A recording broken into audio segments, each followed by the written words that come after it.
So we have this pool of money that we can't get to. So hopefully, the federal government will allow us to tap that money. And I think that changes the equation for us, so we'll see. So it's a budgetary issue right now, getting them the discovery they need? Well, I would say it's a common sense issue, right? So we have all this money, we can't use it, so let us use it. But that's not my decision to make. What's the first thing you're going to do with the money if you can get it? We're going to pay our discovery expediters and our analysts and our investigators, and we're going to say, here, we can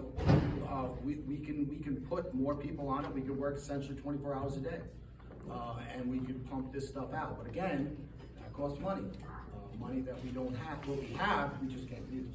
And if you found out money, what would the timeline be? When would you be done? Well, I mean, I think the timeline right now is very ambitious and very compressed.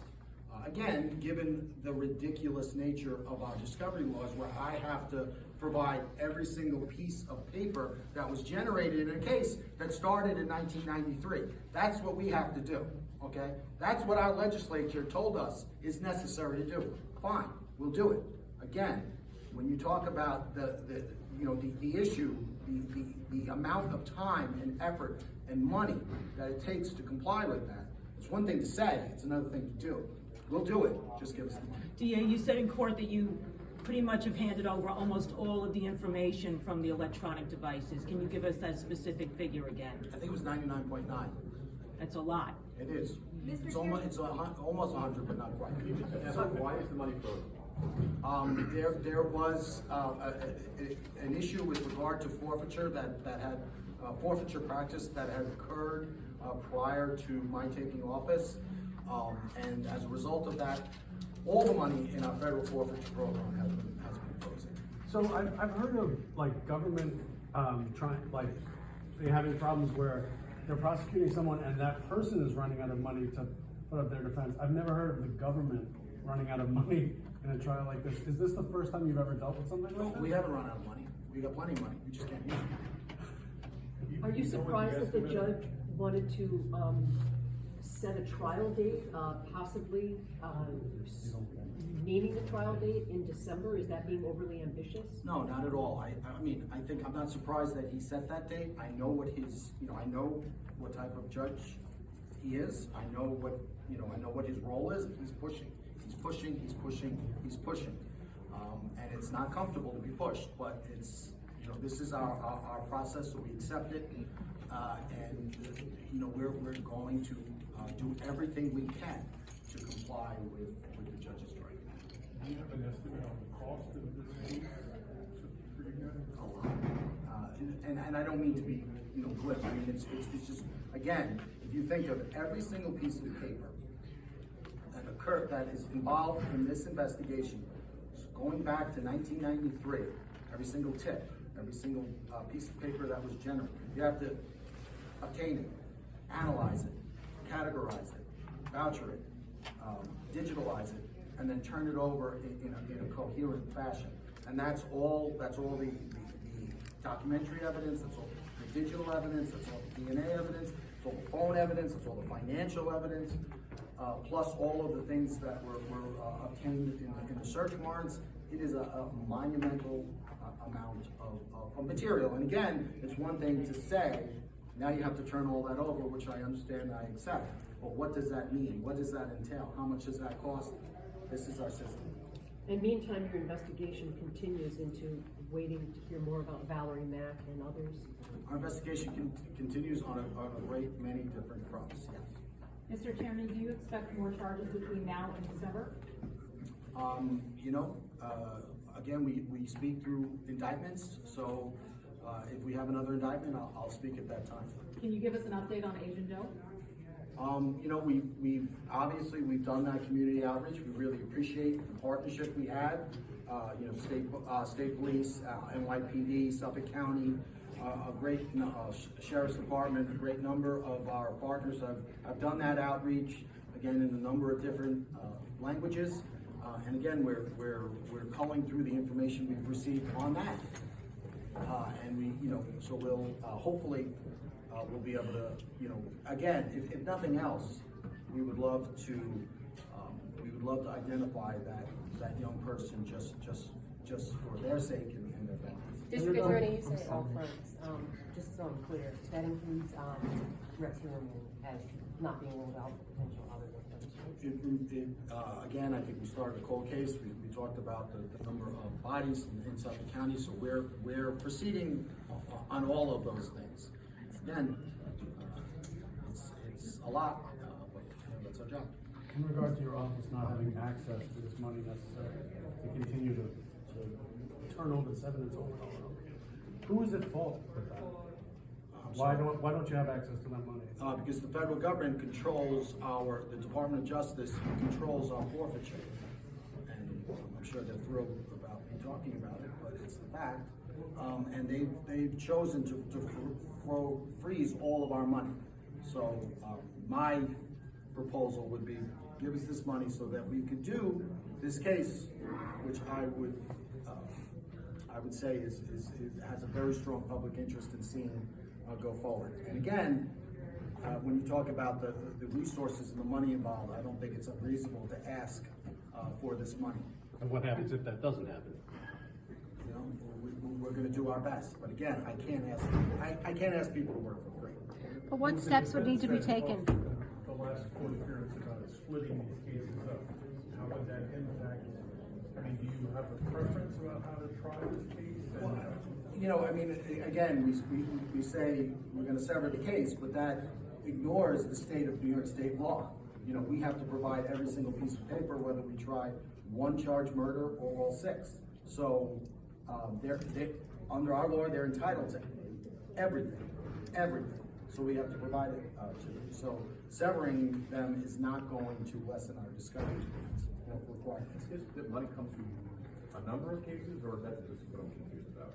So we have like say a drug case, right? And we arrest an individual we accuse of selling drugs, and we find $100,000 in the house, and we successfully prosecute that individual. That $100,000 comes, and then through a set procedure, it gets, say we work with the Suffolk County PD and the DEA and our office. So that $100,000, it gets forfeiture, it gets divided up, and the various offices as well as other agencies will receive a percentage of that.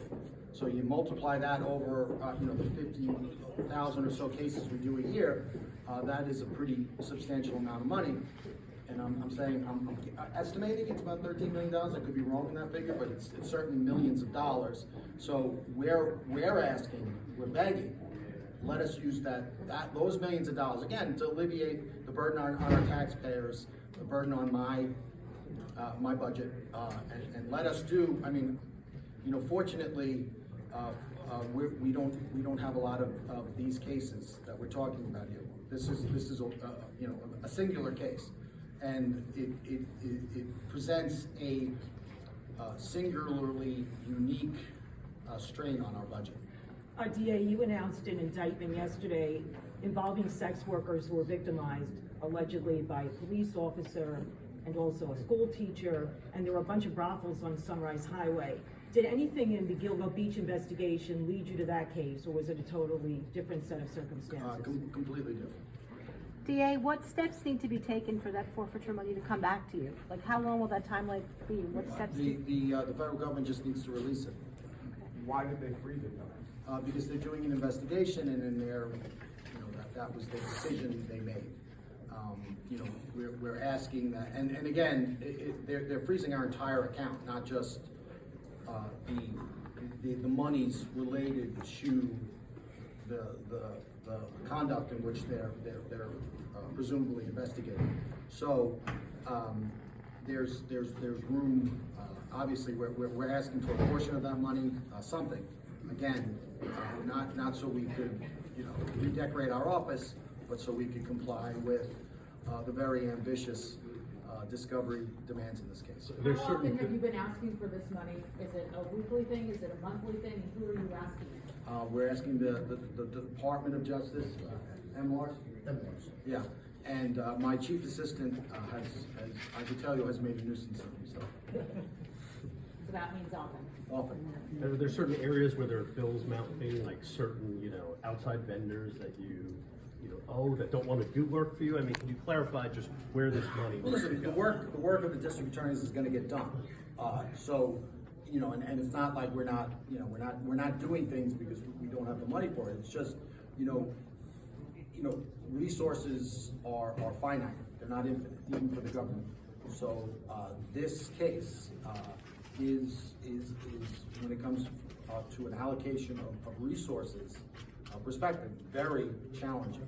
So to have that money would be extremely helpful. Again, we're gonna do it, right? We're not gonna do it, that's not an option, so we're gonna do it. But to have that money and those resources and be able to bring more people and more resources to bear to the issue would be very helpful. But do you mean outside resource or internal? Both, but I mean, I think we have, we'll see what we can do, we'll see how we can, reallocate people. But again, it's not like we have people in our office who are not doing anything. So it would involve, we're asking people to work, after hours on sort of a rolling basis to get this stuff done. Given the strain on your budget for this particular case, how is it that the defendant is able to, with his limited resources, able to continue without any problems in financial terms? I don't think it's, I'll leave the defense to answer that. I do think that, there are public monies being utilized and those monies, I would imagine, are just being, stressed as the money that I have access to. But it's ambitious for both of us. And again, if you see, when we talk about this in the conference, we have to get all this stuff, categorize it, and provide to the defense, and then they have to evaluate it and speak with experts and make determinations. So, their job is not easy either. Thank you. Okay, thank you. Mr. Chair, can you just remind us, talk about the first impression of DNA? Can you just remind us of the importance of it in this case and why it's being pursued or, for this time? Sure, it's SNP or SNP DNA, which is single nucleotide polymorphisms. So it's a modality of looking at nuclear DNA. It's a way in which you can take nuclear DNA from inside a hair shaft and get a comprehensive DNA profile from that. And so if you look at the Bell letters, we have the mitochondrial DNA profiles, which are, I would argue, are quite discriminating. And then you look at the SMP nuclear DNA profiles, which are extremely discriminating, like numbers that really don't even exist in the real world. That they're so high. But those numbers are due to the evolution of forensic science and DNA analysis. So that is a new modality. I think in 1996 or 1998, I believe I participated in the prosecution of the first STR DNA case, and we had to do a prior hearing for STR back in, I think it was 1996 or 1998, something like that. Since then, STR has become the standard of practice for DNA analysis, not only in New York State, but in the country. Now, SNP is sort of the further evolution. At least that's our perspective. Why is the federal government investigating? You have to ask them. Does SNP DNA allow you to say, like, this DNA comes from this one individual, or is it, again, just making a smaller group of people that might be, like, that DNA might be a smaller group of people? I think that if you look at STR, they look at different alleles, which are locations on your gene, on your DNA. And I think STR looks at about 20 to 22 specific areas of polymorphism or areas of differentiation in our DNA. SMP is much more comprehensive. SMP looks at hundreds of thousands, if not millions, over 1 million different areas of polymorphism. So when you do that number of comparisons, obviously the numbers you're going to get are astronomically high. So it's just a more comprehensive, I would say, technology. That hasn't been accepted in New York yet? It has been used in the country, in a couple of places, but not in New York State as of yet. Sir, and if the hearing goes forward, we hear you say that your office might agree to such a hearing and that they wouldn't have to motion for it? Or? Yeah, so I think what's clear is, you know, it's never been used in New York State before, so there is this requirement that you have to have a FRI hearing to make sure that it's a generally accepted and proper technology. So we acknowledge that, and we accept that. So what we want to do is, we don't want to, you know, make work for the sake of making work. So we'll get to, what we want to make sure though, is when we talk to the court and the defense, and we talk about a FRI hearing and what we think the parameters of the FRI hearing is, we want to make sure we can agree on what those parameters are and what the issues are that need to be litigated. And if we could agree upon that, we will. If not, we'll litigate it. But I think, you know, I'm optimistic. I think that we'll probably be able to agree on it. But in fairness to the defense, they've just gotten all the DNA today. They've got to, you know, consult with their experts, and once they do that, we'll have that conversation. Do you have an update for us on the investigation into the victim of speeches? No. Can you tell us how long the money was being frozen? It was frozen before I got here, and I got here in January of 2022. So, when was it? Do you know when it was frozen? So it was September 11th of 2020. September 11th of 2020. Thank you. Thank you. Thank you. Okay, thanks, guys.